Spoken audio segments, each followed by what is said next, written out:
C'est quand même étrange. Bon. Mais en tout cas, ces propos-là, si du moins ils sont exacts, moi je les ai vus dans la presse, bon, je les ai vus, je n'affirme pas, il faudrait supposer qu'il y a des supports, des médias qui affabulent complètement, je n'en sais rien, mais en tout cas, et j'ai vu plusieurs articles dans le même sens. Bon.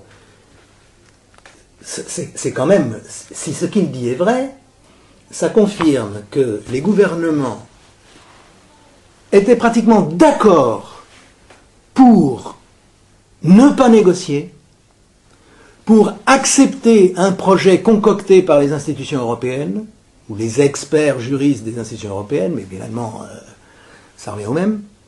Et finalement, ils se sont chamaillés sur des broutilles, ils ont, certains États membres, notamment la Grande-Bretagne, ont pratiqué la politique de l'opting out, qui consiste à dire, bon, je signe, mais en disant que telle partie et telle partie du traité ne me seront pas applicables à moi tout seul, Grande-Bretagne. Mais aux autres, oui, je signe pour que ça soit applicable en France, en Allemagne, en Italie. Autrement dit, les autres, je veux bien les enfoncer un peu plus, pourvu que moi, j'échappe à tel ou tel... Par exemple, ils ont réussi à se faire exempter de la mise en œuvre au sein du Royaume-Uni de la charte fondamentale, de la charte des droits fondamentaux. Bon. Et ils signent le traité qui approuve cette charte et qui la rend obligatoire dans l'Union européenne. Mais il y a une déclaration ou quelque chose en marge du traité, mais tout de même inclus dans le traité, disant que ça ne sera pas applicable à la Grande-Bretagne. Bon. Voilà. Voilà comment, vous voyez, des éléments de la procédure qui montrent quelque chose de totalement inédit dans la façon dont on s'y est pris. Et évidemment, on s'y est pris.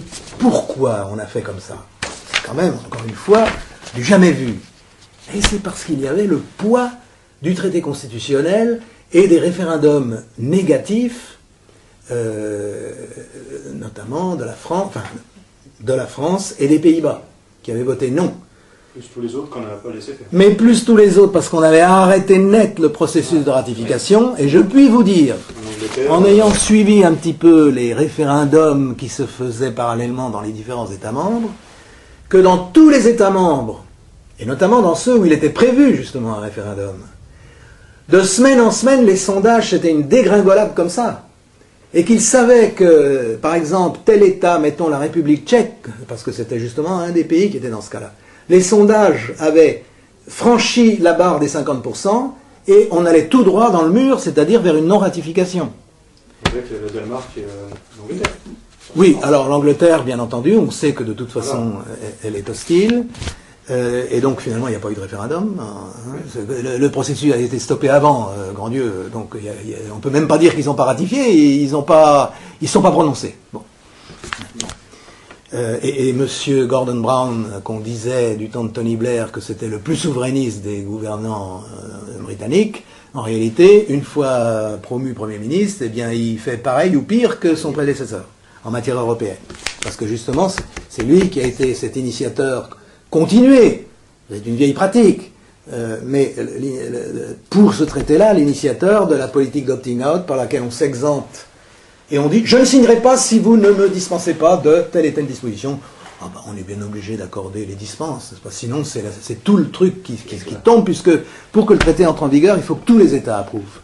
Donc un pays qui veut faire du chantage de cette façon-là, il peut, s'il a un petit peu de courage. Il faut croire que, au moins, on peut dire que les dirigeants britanniques ont ce courage, que les autres. Les Français ne l'ont pas fait. Je dois dire qu'il y a un autre État qui a eu du courage, qui a pratiqué un peu cette politique d'opting out, mais qui surtout, et là il faut saluer cet effort, qui a réussi à faire passer cette fois dans le corps du traité, et là c'est applicable à tous les États membres, et pas seulement à la Pologne, c'est la Pologne. La Pologne a réussi à faire ce que j'appellerais un compromis de Luxembourg au rabais. Alors, je ne sais pas si on peut entrer dans la discussion du compromis de Luxembourg. Peut-être pas maintenant. Pas maintenant.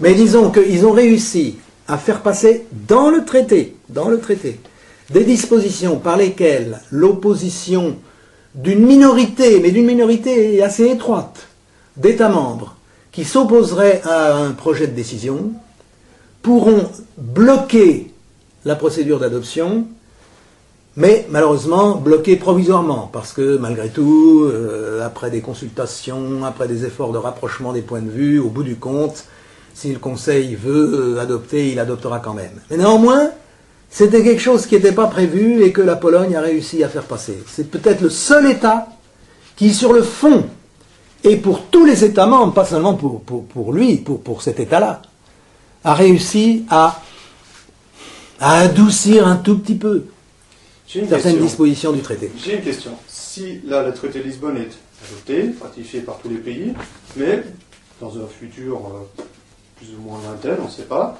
ils ont encore besoin de le modifier. Donc à la majorité qualifiée. Ah non. Ah non.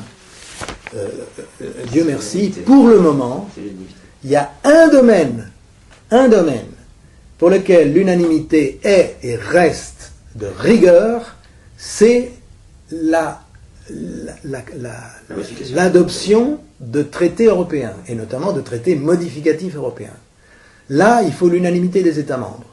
Ceci dit, vous soulevez une question quand même fort intéressante, parce que ils ont inventé, et je dois dire ça a été inventé pour le traité constitutionnel européen, mais on l'a repris encore. C'est ce qu'on appelle la procédure simplifiée de modification du traité. Alors, quand c'était le traité constitutionnel, on disait procédure simplifiée de modification de la Constitution. Maintenant, on a parlé de mot Constitution, puis maintenant on met procédure simplifiée de modification du traité, ou des traités. Cette procédure prévoit particulièrement que dans les cas où il y a encore exigence d'unanimité, parce que le passage à la majorité qualifiée, qui a été, là on n'en a pas trop parlé, mais qui a été extrêmement étendu par le traité de Lisbonne, il y a quand même encore une liste non négligeable de cas où il faut l'unanimité des États membres pour prendre des décisions. Mais il est dit dans le traité que le Conseil européen peut, à l'unanimité, c'est subtil, attendez, peut, à l'unanimité, décider qu'à l'avenir, un domaine régi par l'unanimité passe au domaine de la majorité qualifiée. C'est une modification substantielle du traité et qui ne nécessitera pas toute la procédure de convocation d'une conférence intergouvernementale, de signature des traités modificatifs, de ratification. Donc c'est un peu un compromis de Luxembourg à l'envers. Franchement à l'envers, alors. Franchement à l'envers, oui. C'est-à-dire que une instance ordinaire, je dirais, une institution ordinaire, le Conseil européen, éminente certes si vous le voulez, mais c'est une institution qui fonctionne tous les jours. Eh bien, une institution européenne pourra, à condition de le décider à l'unanimité, faire passer définitivement à la majorité qualifiée certains domaines qui, pour le moment, sont encore régis par la règle de l'unanimité. Donc, tout ce qui est encore sous le régime de l'unanimité dans le traité est sur un strapontin. Et il suffit que le Conseil, à l'unanimité, mais une fois, on décide une fois à l'unanimité, après c'est fini. Après, c'est passé à la majorité, et il faudrait... Bon. Donc, voilà comment on peut y aller petit à petit. Oui, donc, il est clair qu'ils ont renié la règle selon laquelle les traités ne peuvent être modifiés qu'à l'unanimité, parce que pour certaines choses comme celle-là, ils ont prévu qu'on puisse néanmoins les modifier par une procédure simplifiée. Et c'est pas seulement le passage de l'unanimité à la majorité, c'est aussi, et c'est non moins important, l'extension de la procédure de codécision. Qu'est-ce que c'est que la procédure de codécision? C'est une procédure dans laquelle ce n'est plus le Conseil seul qui décide, sur proposition de la Commission, mais ça c'est la règle générale. Bon.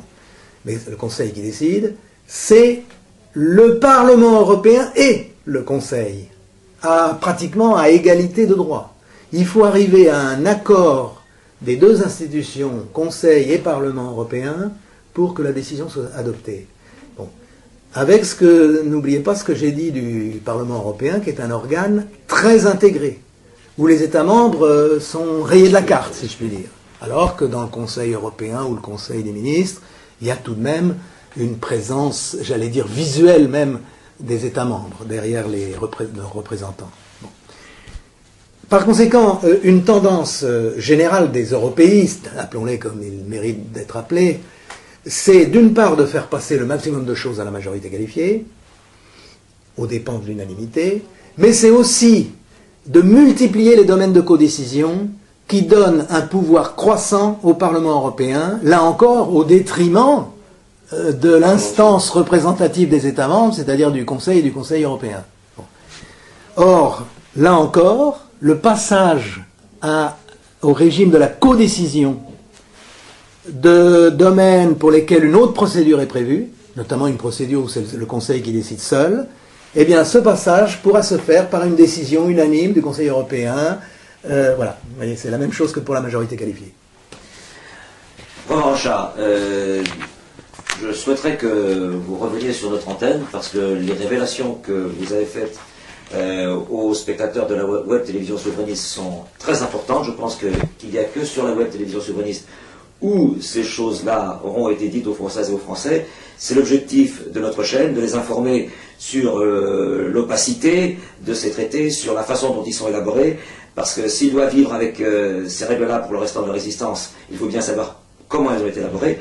Je souhaiterais que vous reveniez sur notre antenne, peut-être nous parler de la directive Bolkestein, peut-être pour nous parler de l'intégration de la Charte des droits européens dans ces traités. Au nom de notre chaîne, je vous remercie et je vous dis que vous serez bienvenus autant de fois que vous le voudrez chez nous. Je vous remercie de votre accueil. Merci, Romain. Au revoir.